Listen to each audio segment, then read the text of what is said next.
Bonjour. Être un créateur d'art ne suppose pas juste du talent mais du travail aussi. Être un créateur d'art suppose aussi d'investir un imaginaire apte à enrichir les perspectives. Ciseler son art est une urgence, mais encore apprendre aussi à le faire est une nécessité par cette possibilité que l'art peut s'avérer aussi un moyen efficace d'intégration professionnelle. Nous avons le plaisir d'accueillir Kautar Warak, artiste multidimensionnel issu d'une famille mixte maroco-portugaise installée au Québec en 2006. Kautar a commencé très jeune par écrire de la poésie, puis elle s'est donnée au pinceau et à la peinture. Elle a exposé dans plusieurs galeries. Plus tard, elle s'est orientée vers le communautaire comme agent de mobilisation en développement de projets citoyens. Elle est membre actif de l'Association des arts visuels de Montréal-Nord et récemment membre actif de l'organisme Main Folle. Ici Kamal Benkiran, bienvenue chez Art et Lettres. Kautar, bonjour. Très heureux de t'accueillir chez Art et Lettres. Je ne vais pas dire qu'on se connaît plus ou moins, mais on se connaît. Vous êtes une artiste multidimensionnelle, multicolore, comme vous l'avez décrit. Vous-même issue d'une famille maroco-portugaise. Est-ce dire que ce métissage ou ce brassage, est-ce qu'il vous a impacté, est-ce qu'il vous a influencé dans votre parcours artistique? Certainement, parce que j'ai grandi dans une famille où il y a tout, un peu de tout. Mon père, c'est un tailleur de haute couture. Ma mère, c'est une fanatique de lainage. Ma grand-mère, c'est une maître brodeuse. Ma tante, c'est un peintre professionnel. Donc j'ai grandi dans la matière. L'art est présent, Ouais. l'art est présent chez vous en famille. Mais aussi, vous êtes lancé à la peinture assez jeune, si j'imagine. Oui, c'est ma tante qui m'a initiée à la peinture, il faut dire. J'ai fait mes premiers pas avec elle. Oui. Elle avait beaucoup de projets et tout ça, puis je traînais toujours avec ses pinceaux, ses Avec les couleurs pinceaux et tout. un peu partout, oui. Mais j'ai commencé par quoi, ça je pourrais pas te dire. Tout est venu. J'étais venu, mais ça a commencé jeune. Ouais, ça a commencé très jeune. Là, je pense que mes jeune. premiers essais, c'était à l'âge de 6-7 ans. Puis j'ai brodé à l'âge de 8 ans. J'ai cousu à l'âge de 6 ans. Mais tu sais, Kautar, parce que je pense aussi que quand l'environnement où on plonge et plein de monde, plein de gens qui sont aussi dans les arts, ça peut aider beaucoup. Bah oui, c'est normal. Ça influence énormément. Ça influence, donc vous avez eu vos débuts avec la peinture aussi, mais avec l'écriture. On a une même personne au Maroc qui nous a influencé plus ou moins, Mounir. Oui, Mounir Rahmouni, que Dieu ait son âme en paix. Il est décédé Ouais. il y a 3 ou 4 années de ça. Qui avait fait beaucoup dans un journal Oui. marocain à l'époque, l'opinion des jeunes, et qui accueillait tous les J'étais textes. souvent dans ses bureaux, même quand c'était pas à la période, je pense que c'était une fois par semaine. Ou 2 fois. C'était mardi et jeudi. Mardi et jeudi, c'était mardi 2 et fois, mais jeudi. même sans ça, je m'en allais le voir, puis je ramenais avec moi mes écrits, il lisait. Donc vous allez le voir au journal? Oui, carrément? dans son bureau. Dans son bureau Dans son carrément. bureau, Mais il là. était d'une humilité extraordinaire. Adorable. Ah ouais, on peut le dire. D'ailleurs, c'était le premier qui a lu mes essais. Oui, oui, oui. Il m'encourageait, il corrigeait avec moi. Et il corrigeait même, il prenait la peine de Ouais. corriger. Et non seulement il publiait, et il imposait son point de vue pour publier, mais il corrigeait aussi Ouais. et accompagnait les gens. Mounir Rahmouni, de l'opinion des jeunes. Cette vocation de peindre, mais aussi la vocation d'écrire. Moi, je ne vous ai jamais lu, mais je sais que vous avez une très belle plume, mais vous ne nous montrez pas vos lectures. Pourquoi? C'est un peu timide comme réaction que j'ai, mais dernièrement, j'ai commencé quand même à participer à des micros ouverts. Oui, Quand il y a des événements comme le symposium, Oui. j'ai lu des poèmes tout récemment. tout récemment. Puis on a aussi à la galerie à Vénab 3440, Oui. on a le micro ouvert. J'ai fait quelques participations, mais j'écris toujours. J'écris d'ailleurs un livre, ça me prend depuis, on va dire, 4 années, mais pas pour publier. C'est ma façon de m'exprimer. Moi, je suis quelqu'un qui n'exprime pas ses émotions. Puis écrire, ça m'aide un peu à faire ressortir tous mes... Oui, c'est un exutoire, je pense, le fait d'écrire, même si peut-être on ne le montre pas, mais moi je vous encourage à le faire. Il faut le faire un jour, Kautar. Donc il y a aussi cette vocation d'écrire. Et puis, vous avez été aussi dans le monde des multinationales. Parlez-nous-en de cette période. Avec tout ce qu'il y avait comme côté Vraiment artistique professionnel, dans ma oui. vie, il me fallait ce côté professionnel. Oui. On a été élevés dans la même culture, donc il faut toujours cette position sociale. Oui, exact. Donc je suis allée chercher plein de formations, puis avec l'université de l'économie et tout. Oui. Puis j'ai travaillé dans des multinationales en gestion de temps, en e-commerce, plein de choses. Mhm. Et je suis arrivée jusqu'à être directrice générale d'une multinationale américaine. Au Maroc? Oui, au Maroc, C'était en au Maroc, d'accord. e-commerce. Ouais. Mhm. Et puis donc, c'est une expérience qui compte, Oui. qui enrichit En toujours. gestion, puis En gestion, oui. ça a forgé beaucoup mon caractère. Ça a et forgé, ouais. oui, oui. Puis après, vous avez donc, est-ce que vous avez à ce moment-là dévié, je veux dire, vers le communautaire au Maroc, ou bien C'était parallèle avec c'était ce parallèle? que je faisais. Ouais. Beaucoup de bénévolat? Beaucoup de bénévolat. J'étais avec les enfants délaissés, Mhm. les filles à scolariser, les mamans célibataires, les femmes battues, l'association de lutte contre le sida au Maroc. Ah oui, AIDS, Non, oui. ALCS. À ALCS, l'époque. ALCS, oui, ALCS. avec Madame Himi, je Oui. pense, oui, qui est la boss Oui. en termes de... Puis avec Shina, j'ai eu quelques expériences oui. avec son association. Oui. J'ai fait énormément de choses. Et Mais puis, c'est un côté qui est obligatoire dans ma vie. qui est obligatoire, je pense aussi que ça forge, parce que le bénévolat, c'est une culture qui n'est pas donnée à tous, hein. C'est vrai. Il faut vraiment... Il faut être altruiste quelque part. il faut être très altruiste, justement. Kautsar, puis après, vous êtes installé en quelle année, justement, ici? 2006. En 2006, vous êtes installé, et puis vous avez donc vous avez choisi de continuer aussi dans le communautaire. Mais je pense que la rencontre, c'était à travers un itinéraire pour tous, mais vous avez été dans un autre organisme bien avant. Oui. C'est lequel? C'est Association des locataires de l'HLM Normandie, de la D'accord. place Normandie. C'est des habitations à loyer modique. D'accord. Et ils ont une association de locataires. De et locataires, moi, d'accord. j'étais agente de milieu. Oui. Donc c'était l'accompagnement, l'animation de la place, l'animation des groupes Mhm. et l'accompagnement des gens qui ont des problèmes. Il faut les référencer, leur montrer où aller et tout. D'accord. Puis après, on peut dire que vous êtes passé à un organisme communautaire de consonance artistique? Non, Non, vous êtes resté oui, tout près des gens, tout près Oui. des citoyens. tout près des citoyens. Et là, c'était un itinéraire pour tous. Mhm. Là encore, c'était la mobilisation, l'animation de groupe, le référencement. On a travaillé avec les acteurs du milieu, Avec les acteurs du notamment l'équipe quartier du CLSC. Oui. Mhm. Il y a toujours cette collaboration, cette corrélation Ben oui. pour que les efforts puissent Oui. mûrir. Donc, très bien. Alors là, on va faire une pause et on vous revient dans les prochaines minutes, mesdames et messieurs. Restez avec nous.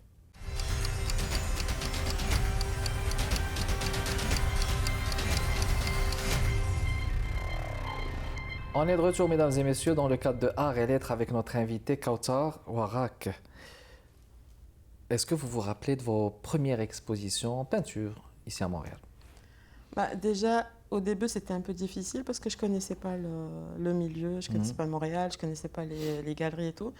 Et j'ai fait la connaissance de Sergio Gutiérrez.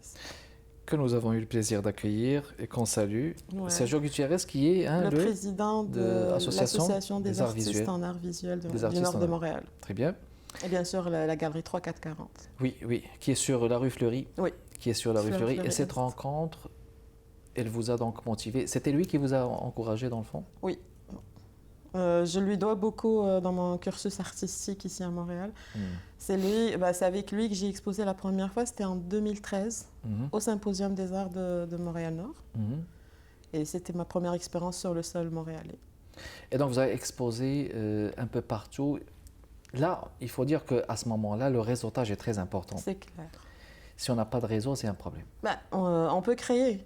Depuis que je suis ici, je crée, mais ça reste à la maison. Puis Oui, on connaît pour pas vous-même. on ne connaît pas les issues, même pour les matières premières, on ne connaît Oui. pas où aller les acheter. Les Oui. appellations ne sont pas les mêmes Oui. de là-bas. Oui, et ici.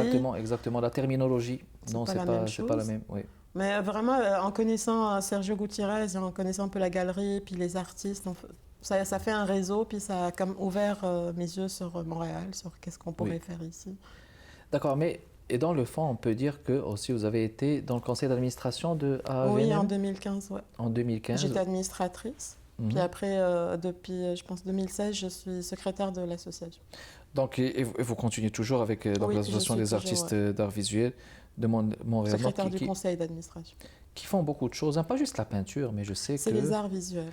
C'est les arts visuels, mais ils s'engagent aussi dans tout ce qui est aussi par... Je sais qu'ils s'engagent dans tout ce qui est art et littérature aussi, poésie, Oui, micro-livres, pour fusionner au niveau de Montréal Nord. Donc on salue tous les membres justement.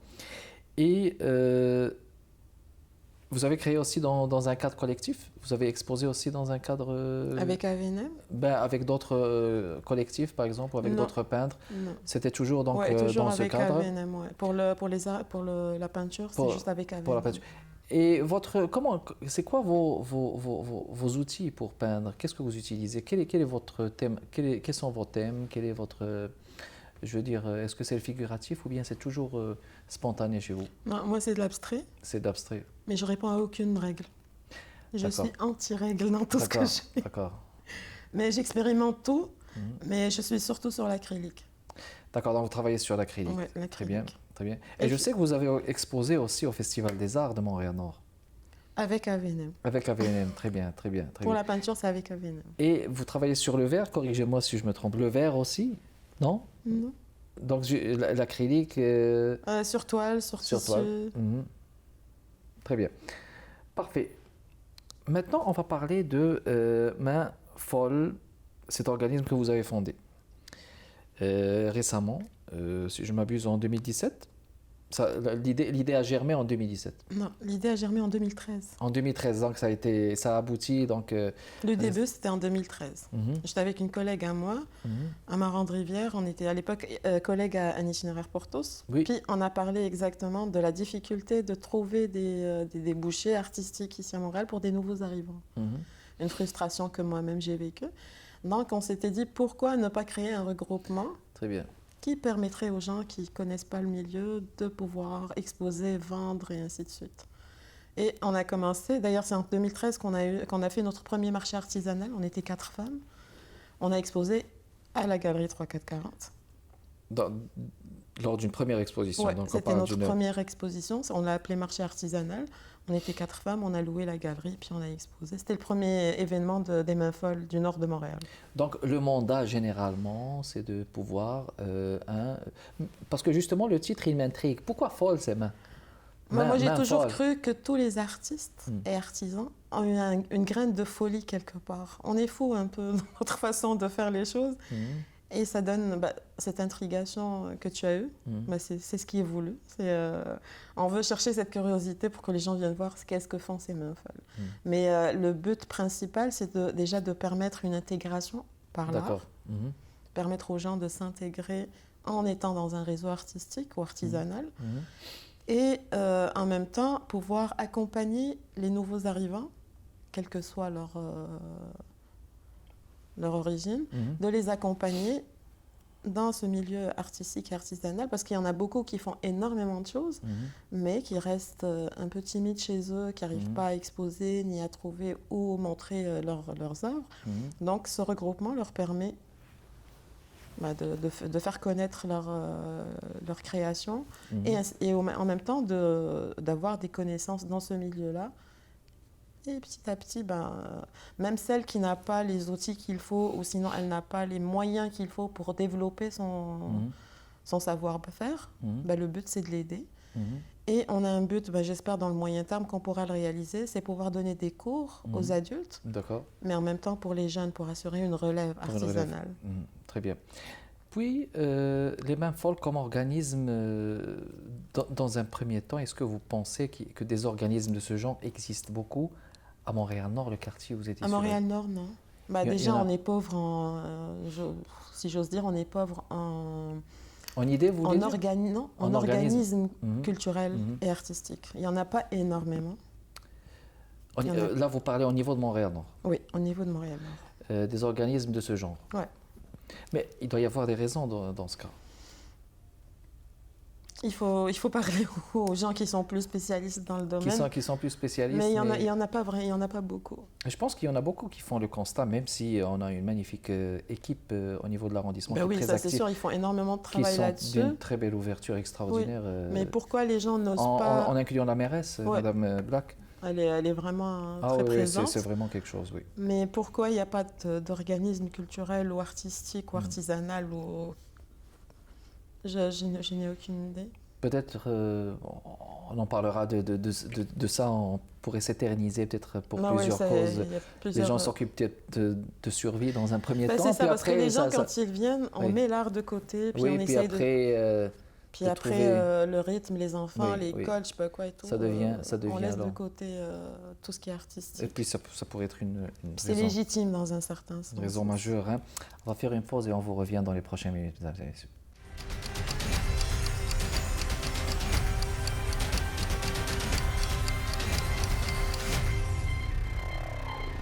De retour, mesdames et messieurs, toujours dans le cadre de Art et Lettres avec notre invité Kautar.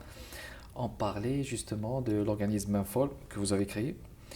Et on parlait justement du fait que c'est un organisme qui est une plateforme d'intégration pour les nouveaux arrivants, en offrant plusieurs services. C'est des artisans qui utilisent, les membres ils utilisent leurs mains plus ou moins. Ben oui. Tout ce qui est artisanal est fait main. Donc c'est des créatrices dans plusieurs disciplines, la broderie, la création de sacs, de bijoux, de maroquinerie. Il y a plein de choses, ça peut aider justement de sortir de sa coquille. Alors justement là, ça m'amène à cette question. Est-ce que vous pensez, Kautar, que l'art et la culture justement peuvent être une magnifique plateforme d'intégration, un tremplin pour l'intégration des nouveaux arrivants dans la société? Ça c'est clair, j'y crois. Parce que, comme on a dit tout à l'heure, c'est qu'il y a des gens qui sont artistes dans leur âme. Puis quand ils viennent ici, on laisse de côté l'art, puis on va aller chercher n'importe quel travail, des fois très loin de notre identité. Et on oublie ce côté artistique. Et veut pas, il y a une frustration quelque part. Le but des Mains Folles du Nord de Montréal, c'est de pouvoir donner cette plateforme, mais pour que la personne, surtout les femmes, il y en a qui nous traitent de sexistes, mais on ne l'est pas. Jusqu'à date, on n'est que des femmes. Mais les femmes, elles, en général, les nouvelles arrivantes, elles prennent en charge les enfants, donc elles restent à la maison. Mais tout en restant à la maison, on peut être productive plutôt. Donc on peut créer.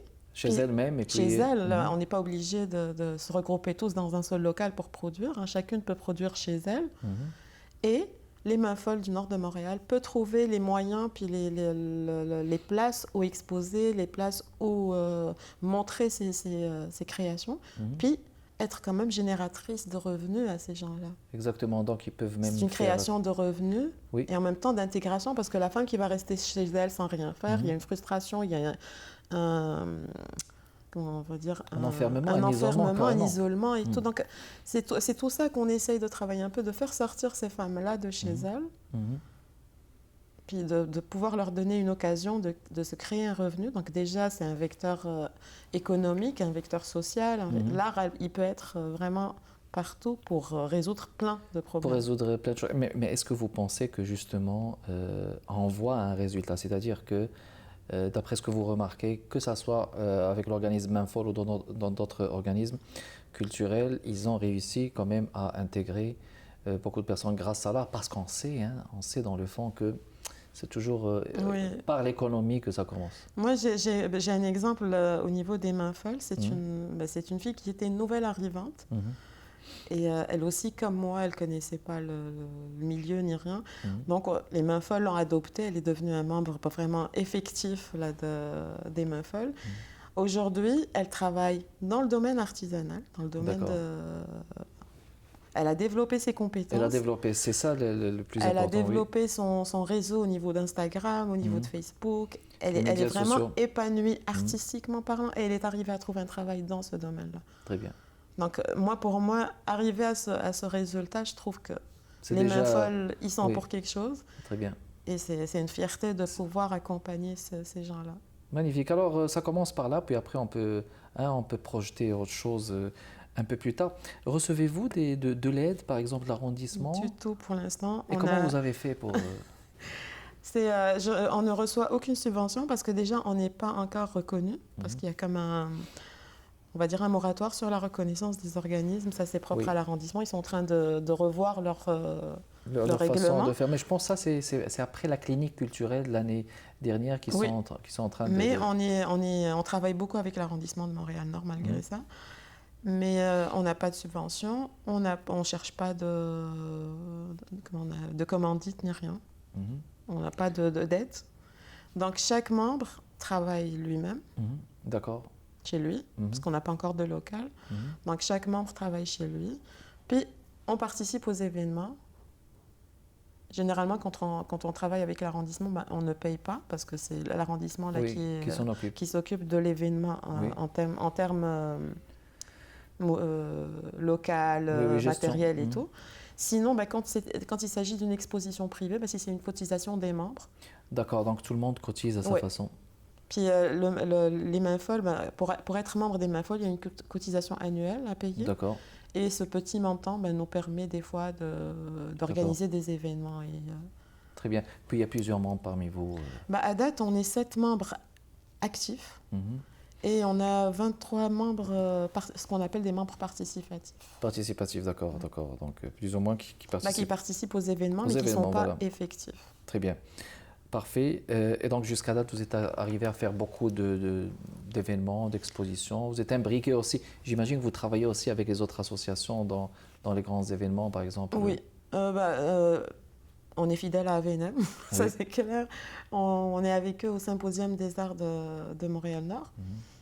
Ça, c'est annuel. Mhm. On participe au Festival des Arts de Montréal-Nord, et ce par un grand défilé de mode artistique. Mhm. Cette année, ça a été notre deuxième année. On est à la Fête du Québec, au Parc Aimé-Léonard. Oui. Et avec des expositions artisanales, avec une exposition artisanale, mais en même temps avec un défilé de mode. Très bien. Et il y a les expositions privées, les expositions de groupe et tout. Très bien. On parlait justement donc du manque d'organismes culturels, on peut le dire comme ça. Quelle est à votre avis, l'issue pour que ces organismes soient beaucoup plus nombreux à Montréal-Nord? Est-ce que vous avez des solutions à ce moment-là à suggérer peut-être? Je pense qu'il doit y avoir un encouragement quelque part Oui. au niveau de l'arrondissement, ça c'est sûr. Parce Oui. que c'est pas évident de survivre sans subvention, sans aide, sans Tout rien. à fait. Ça, on l'a vu avec les Mains Folles du Nord de Montréal. C'est Oui. pas évident. Il faut vraiment une volonté de faire, puis que chacun des membres y mette un peu du sien. Mhm. Surtout que même les commanditaires, on ne Oui. va pas chercher les commanditaires pour n'importe quel événement. Donc, il faudrait qu'il y ait comme un plus au niveau de l'arrondissement. De l'arrondissement qu'ils puissent Encourager les artistes je et pense les que artisans. les choses sont aussi en cours. Vous avez une page Facebook, j'imagine? Oui.